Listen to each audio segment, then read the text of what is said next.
दोस्तों, आज हम आपके लिए महात्मा बुद्ध की ऐसी कहानी लेकर आए हैं जिसे सुनकर आप अपने अंदर उठ रहे गंदे और वासना के विचारों को अवश्य रोक पाएंगे। उससे पहले अगर आप भी भगवान बुद्ध को दिल से मानते हैं और उनके सच्चे भक्त हैं तो कहानी को पूरा। एक बार एक युवक गौतम बुद्ध के पास आया और गौतम बुद्ध से बोला कि हे बुद्ध, मेरे मन में इतने गंदे विचार क्यों आते हैं। मैं नहीं चाहता कि मेरे मन में गंदे विचार आए, पर मेरे मन में हमेशा काम वासना के विचार चलते रहते हैं और मैं इनके बारे में सोच सोच कर बहुत परेशान हूं। मेरी ऊर्जा और समय यह सब सोचने में ही नष्ट हो जाता है और इन सब के विचारों की वजह से मैं कभी भी शांत नहीं रह पाता और मैं हमेशा ही स्त्रियों को देखकर मोहित हो जाता हूं, अपने आप को रोक ही नहीं पाता। बुद्ध मुस्कुराए और उन्होंने उस युवक से पूछा, क्या तुम्हें पता है यह काम वासना होती क्या है? फिर उसने ने उत्तर दिया और कहा, बुद्ध, मैं यह तो नहीं जानता कि काम वासना होती क्या है, पर हां, ये जो भी है बहुत बुरी चीज है। फिर बुद्ध ने उस युवक से कहा कि सबसे पहले तो तुम्हें यह समझना है कि प्राकृतिक रूप से जो भी चीज हमारे अंदर है वह बुरी नहीं है। हमारे जीवन में उसकी कुछ ना कुछ जरूरत है। वासना कोई बुरी बात नहीं है। यह तो हमारे मन की एक भावना है जो हमें किसी ना किसी चीज की कमी का एहसास करवाती है और फिर हम उस चीज को पाने के लिए उस चीज की तरफ आकर्षित हो जाते हैं। जैसे अगर तुम्हारे पास धन की कमी है तो तुम में धन पाने की वासना उत्पन्न हो जाएगी। तो वासना कुछ और नहीं, बस एक प्रकार की कमी है जो कि एक प्रकार की जरूरत का एहसास है, और जब यह जरूरत शारीरिक हो तो हम इसे काम वासना का नाम देते हैं। युवक ने गौतम बुद्ध को कहा कि बुद्ध, मुझे काम वासना का मतलब तो समझ में आ गया, पर आप मुझे यह बताइए कि यहाँ आती कहां से है और कैसे आती है। गौतम बुद्ध ने कहा कि काम वासना कहीं से आती नहीं है, यह तो हमारे अंदर ही होती है और इसका होना तो जरूरी भी है, तभी तो मानव जाति का विस्तार होगा। युवक ने कहा, जब यह हमारे अंदर ही है और जरूरी भी है तो फिर लोग इसे गलत क्यों बोलते हैं? बुद्ध ने कहा कि यही तो समस्या है। लोगों ने काम वासना को गलत तरीके से सोच लिया है, इसे छुपाने की, दबाने की कोशिश करते हैं। काम वासना गलत नहीं है, बल्कि काम वासना का गलत तरीके से प्रयोग करना गलत बात है। लोग जिससे प्रेम करते हैं बस उसी के लिए जीने लग जाते हैं, उसे पाना ही अपना मार्ग बना लेते हैं और उसी के बारे में हमेशा सोचते रहते हैं, पर यह सब गलत है। बुद्ध ने युवक से कहा, क्या तुम्हें पता है जानवरों में भी काम वासना होती है? युवक ने उत्तर दिया, हां बुद्ध, जानवरों में भी काम वासना होती है, क्योंकि जानवर भी तो आखिर अपने वंश को आगे ले जाएंगे। बुद्ध ने कहा, तो फिर हम जानवरों के काम वासना को गलत क्यों नहीं कहते? युवक ने कहा, मुझे नहीं पता महात्मा, आप ही मुझे बताइए। गौतम बुद्ध ने कहा कि जानवर अपनी काम वासना का प्रयोग आनंद प्राप्ति के लिए नहीं करते, वह तो सिर्फ संतान उत्पत्ति करने के लिए काम वासना का उपयोग करते हैं। जानवरों को प्रकृति ने इतनी समझ नहीं दी कि वह काम वासना को अपने सुख का आधार बना सके। मनुष्य अपनी समझ के बलबूते पर प्रकृति में पाई जाने वाली प्रत्येक वस्तु को अपने सुख के लिए प्रयोग करता है। हम इंसानों ने ही काम वासना को अपने सुख का साधन बना लिया है, जबकि प्रकृति ने तो हमें अपने वंश को आगे अग्रसर करने के लिए दिया था, लेकिन इंसानों ने इसे अपने जीवन का परम लक्ष्य बना रखा है और इस तरह से काम वासना का आ जाना गलत है। युवक ने पूछा, महात्मा जी, ये काम वासना हम पर हावी क्यों होती है? क्यों यह हमेशा क्यों आ जाती है? तब गौतम बुद्ध ने कहा कि सुनो, अब जो मैं तुम्हें बताऊंगा उसे तुम ध्यान पूर्वक सुनना। काम वासना का सारा खेल तुम्हें समझ आ जाएगा, तुम्हें तुम्हारे सारे सवालों का जवाब मिल जाएगा, बस तुम्हें ध्यान से सुनकर समझना है। एक बार की बात है, एक आश्रम में गुरु और उनके शिष्य रहा करते थे, जो रोजाना आश्रम के बाहर स्थित गांव में भिक्षा लेने के लिए जाते थे। उस आश्रम का एक शिष्य जिस गांव में भिक्षा लेने जाता था, उस रास्ते में एक नदी मिलती थी। एक दिन उसने देखा कि एक युवक वृक्ष के पीछे छिपा है। वह उस युवक के पास गया और उससे जाकर बोला, भाई, तुम इस वृक्ष के पीछे छिपकर क्या देख रहे हो? युवक ने कहा, अरे तुझे नहीं दिख रहा क्या कि मैं क्या देख रहा हूं? तब शिष्य ने नदी की तरफ देखा तो वहां पर कुछ युवतियां पानी भर रही थी। तब उसने उस युवक से कहा, अरे भाई, वहां पर तो युवतियां पानी भर रही हैं, इसमें छिपकर देखने वाली क्या बात है?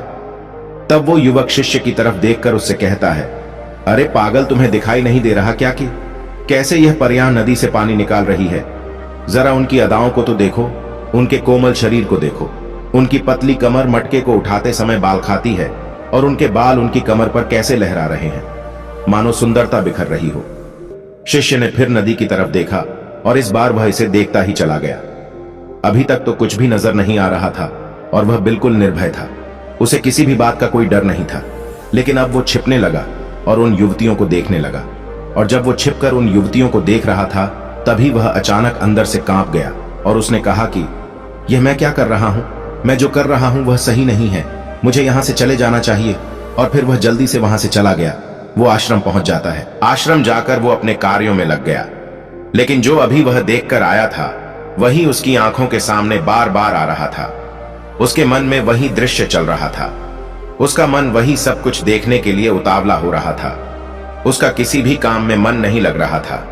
सुबह होते ही वह जल्दी ही भिक्षा के लिए आश्रम से निकल जाता और उस नदी के पास वाले वृक्ष के पास जाता, जहां पर वह युवक पहले से मौजूद रहता था। उसके साथ मिलकर युवतियों को छुप छुप कर देखता था। अब वह रोज ऐसा करने लग गया। यह उसके रोज का काम हो गया। अब उस शिष्य का मन किसी भी काम में नहीं लगता था। वो हमेशा ही किसी न किसी प्रकार के विचार में उलझा रहता। वो आश्रम के कार्यों को भी ठीक तरीके से नहीं कर रहा था। ना वो ठीक से सो पाता था, ना वो ठीक से खाना खा पाता था। उसका मन बेचैन सा रहता था। उसका मन बार बार उन युवतियों के सौंदर्य को देखने के लिए लालायित होता रहता था। जब गुरु दीक्षा देते, तब भी उसका मन कहीं और विचारों में खोया रहता था। गुरु ने अपने शिष्य की इन हरकतों को भांप लिया था। तब एक दिन गुरु ने शिष्य को अपने पास बुलाया और कहा कि आज से मैं भी तुम्हारे साथ भिक्षा मांगने चलूंगा। तुम और मैं साथ साथ भिक्षा मांगने चलेंगे।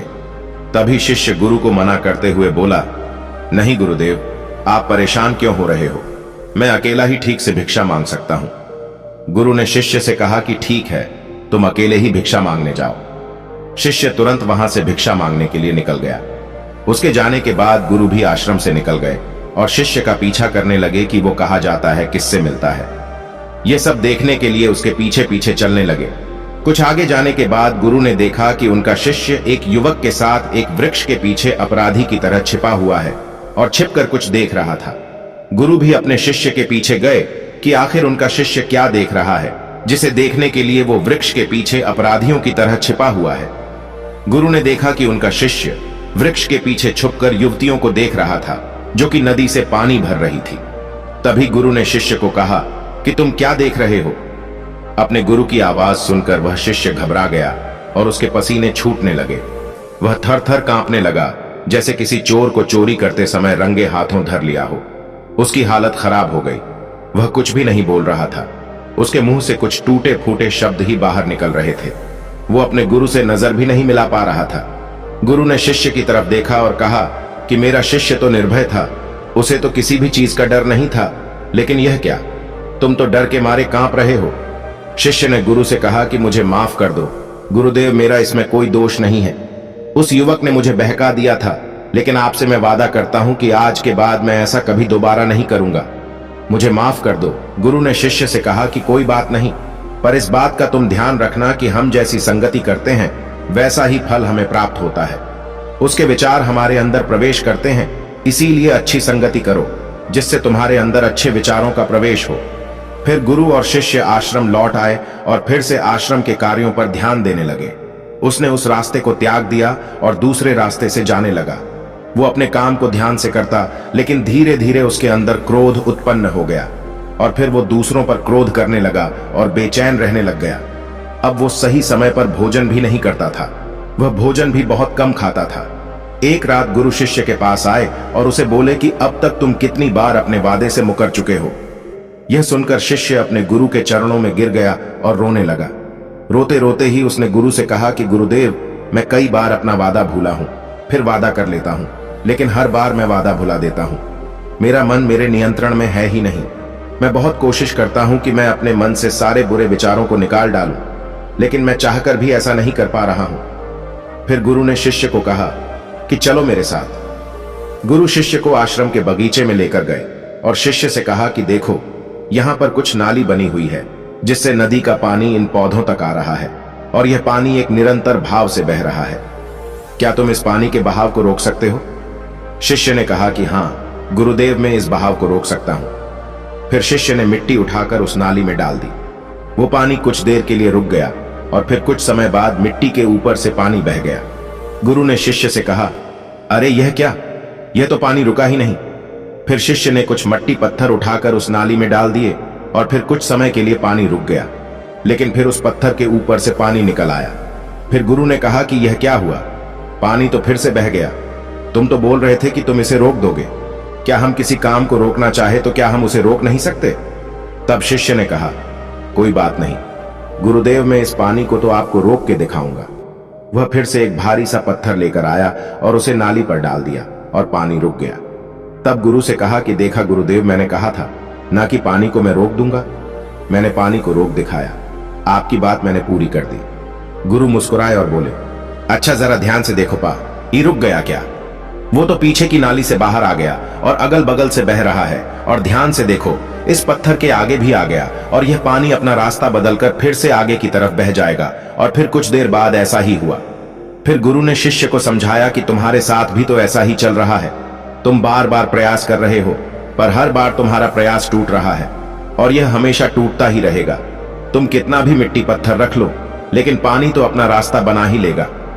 यह सब देखकर शिष्य ने गुरु से कहा कि हे गुरुदेव, क्या कोई तरीका नहीं है जिससे मैं गंदे विचारों से बाहर निकल सकूं और यह मेरे मन में आए ही नहीं? गुरु शिष्य को एक नदी के पास ले गए जहां से उस बगीचे में पानी आ रहा था। गुरु ने शिष्य से कहा, वो पानी इसी नदी से जा रहा है। अगर हम यहीं से उस रास्ते को बंद कर दें जहां से पानी बगीचे में जा रहा है, अब क्या हम पानी को रोक नहीं सकते? शिष्य ने कहा कि हाँ गुरुदेव, अवश्य ऐसा हो सकता है। मैं इस पानी को यहीं से बंद कर देता हूं, तब आगे की नाली में पानी जाएगा ही नहीं और फिर बगीचे में पानी जाएगा ही नहीं। फिर शिष्य ने नदी से जाने वाले रास्ते को बहुत मेहनत करके पत्थर और मिट्टी डाल डालकर बंद कर दिया और गुरु से कहा कि गुरुदेव, मैंने पानी को बंद कर दिया है, अब यह पानी बगीचे में जाएगा ही नहीं। तब गुरु ने कहा कि अगर पानी बगीचे में नहीं जाएगा तो पौधों को पानी कहां से मिलेगा? उन पौधों को तो पानी की आवश्यकता है और उन पौधों में कुछ पौधे तो ऐसे हैं जिनको रोज पानी की आवश्यकता है। वह तो मुरझाकर मर ही जाएंगे, उनका क्या होगा? पानी तो हमें खोलना ही होगा। शिष्य ने गुरु की बात सुनकर वापस नदी से जाने वाले पानी का रास्ता खोल दिया। तब गुरु ने शिष्य से पूछा कि अगर हम इस नदी के पूरे पानी को बगीचे की तरफ कर दे तो क्या होगा? तब शिष्य ने जवाब दिया कि गुरुदेव, वहां पर जितने भी पौधे हैं वो गलकर नष्ट हो जाएंगे, वहां पर कुछ नहीं बचेगा। फिर गुरु मुस्कुराए और बोले, तुम इस बात को समझो कि हमें किसी भी चीज को रोकना नहीं है, बस हमें हमेशा संतुलन बनाए रखना है। कम पानी से भी पौधे नष्ट होते हैं और ज्यादा पानी से भी पौधे नष्ट होते हैं। हमारा जीवन संतुलन से ही चलता है। गुरु ने शिष्य से कहा कि अगर मैं तुम्हें कहूं कि तुम आम के बारे में मत सोचो तो तुम्हारे मन में सबसे पहले किसका चित्र आएगा? शिष्य ने कहा कि गुरुदेव, मेरे मन में तो पहला चित्र आम का ही आएगा। गुरु ने कहा कि जब हम गंदे विचारों को जबरदस्ती रोकने का प्रयास करते हैं तो वह और मजबूती के साथ हमारे अंदर प्रवेश करते हैं, हमारे अंदर उठते हैं। इसीलिए हमें उन्हें कभी भी दबाने की कोशिश नहीं करनी चाहिए। फिर गुरु ने शिष्य को समझाते हुए कहा कि हमारे गंदे विचार बुरे लोगों की संगति करने की वजह से भी आते हैं। कई बार क्या होता है कि कामुकता हमारे अंदर होती नहीं है, लेकिन कुछ अश्लील लोगों के साथ रहने की वजह से ये हमारे अंदर हावी हो जाती है। फिर शिष्य ने कहा कि गुरुदेव, आप सही कह रहे हैं, मैं अपने मार्ग से भटक गया था। फिर वह शिष्य उस रात बहुत ही चैन की नींद सोया। सुबह अपने कार्यों को पूरे मन से किया और फिर सुबह वो भिक्षा लेने के लिए उसी रास्ते से गया जहां वह युवक आज भी वृक्ष के पीछे छुपकर उन युवतियों को देख रहा था। वह शिष्य नदी पर गया जहां वह युवतियां पानी भर रही थीं। उसने उनसे पानी मांगा। उनमें से एक ने उसे पानी पिलाया और उस सन्यासी शिष्य के चरण छुए। शिष्य ने उसे आशीर्वाद दिया कि तुम्हारा कल्याण हो। उसका मन सकारात्मक ऊर्जा से भर गया। उसके चेहरे पर मुस्कान आ गई थी, जैसे कि उसे कुछ खोया हुआ वापस मिल गया हो। वह वापस अपने रास्ते से जाने लगा। तभी पीछे से वह युवक आ गया जो वृक्ष के पीछे छुपा हुआ था। वह शिष्य के पास आया और बोला कि क्या बात है, आज तो तुमने नजदीक से दर्शन कर लिए, तुम तो मुझसे भी आगे निकले। तब शिष्य ने कहा कि हम हमेशा दूसरे के दर्शन करने में ही व्यस्त रहते हैं, अपने दर्शन कर ही नहीं पाते। तुम कब तक इस वृक्ष के पीछे छुपते रहोगे? किसी को पसंद कर लो, उससे बोल दो। अगर वो भी तुम्हें पसंद करती है तो शादी कर लो और उससे पहले तुम कुछ बन जाओ, अपने आप को पहचान लो। ऐसे अपना समय बर्बाद मत करो। फिर वह युवक रोज उससे मिलने लगा और उस युवक ने नदी पर जाना त्याग दिया और फिर वो युवक अपने जीवन में कुछ बनने के लिए संघर्ष करने लगा। तो तुमने देखा संगति का असर क्या होता है। अपनी संगति बदलो, अपने विचार बदलो। बुद्ध ने युवक से पूछा कि क्या तुम्हें तुम्हारे सारे सवालों का जवाब मिल गया? तब युवक ने कहा कि हाँ महात्मा जी, आपका बहुत बहुत धन्यवाद। तब गौतम बुद्ध ने युवक से कहा कि जब तुम्हारे मन में गंदे विचार आए तब आप अपने आप को दोषी मत मानो, केवल उन विचारों में संतुलन बनाने का प्रयास करो और अपने आप को पहचानो। धन्यवाद।